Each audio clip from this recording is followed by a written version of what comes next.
अश्वथच्या बर्थडेला असा काही गोंधळ होईल असं मला वाटलं नव्हतं. मानसिंग केक घेऊन आला खरा, पण केकवरती त्याचं नावच लिहिलं नव्हतं. हे बघून माझाच मूड ऑफ झाला. का तर म्हणे त्या बेकरीचा वर्कर आज रजेवर होता. मग पुन्हा तो केक घेऊन मी सेफवेमध्ये पोहोचले आणि त्यांना सांगितलं की तो क्रीमचा कोन मला द्या, त्याच्यावरती मी स्वतः नाव लिहिते. पण तो सुद्धा त्यांच्याकडे अवेलेबल नव्हता. म्हटलं आता काहीतरी जुगाड करायचा. मग तिथून अशा पद्धतीची इटेबल क्रीम ट्यूब घेतली आणि त्याचं नाव लिहिलं. घरात आता पप्पा आणि मोठा दादा दोघंही क्रिकेटर असल्यामुळं याच्याही मनात क्रिकेटबद्दल इंटरेस्ट निर्माण झालाय. त्यांनी सुद्धा अकॅडमी जॉईन केली आहे. म्हटलं चला आता यावर्षी क्रिकेटचीच थीम असलेलं आपण डेकोरेशन करूया.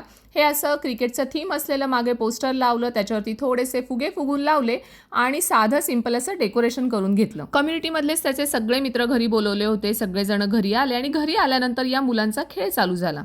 मुलांसाठी पिझ्झा, चिप्स आणि कोल्ड्रिंक्स ऑर्डर केलेलं होतं. मुलांनी आधी पोटोबा करून घेतला आणि त्याच्यानंतर आम्ही बर्थडे सेलिब्रेशनला सुरुवात केली. आधी त्याला मी औक्षण करून घेतलं आणि ही अशा पद्धतीने मुलं कॅमेऱ्याच्या मध्ये येत होते आणि व्हिडिओ काढून देत नव्हते. त्याचं औक्षण करून झाल्यानंतर सगळ्या मुलांनी एका सुरात अश्वथला कशा पद्धतीने विश केलं आता हे तुम्हीच ऐका.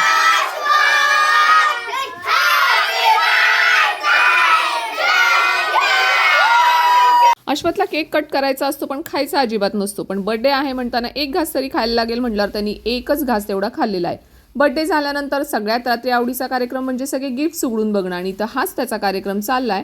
आणि हे सगळं झाल्यानंतर देवांश आणि अश्वथचं इथं भांडण चालू आहे, तर का तर गन खेळण्यावरून. बर्थडे झाल्यानंतर घरात असा काही सगळा पसारा झाला होता आणि तो आता उरकायचा मला कंटाळा आला होता. 2 दिवस त्याचा बर्थडे चालूच होता. दुसऱ्या दिवशी वंदू आंटी केक घेऊन आली होती आणि लाडक्या आंटी सोबत आणि सलमानबाई सोबत पुन्हा एकदा केक कटिंग करून झालं. तर चला भेटूया नेक्स्ट व्हिडिओमध्ये. तोपर्यंत स्वतःची काळजी घ्या. व्हिडिओला लाईक, शेअर आणि सबस्क्राईब करा. बाय.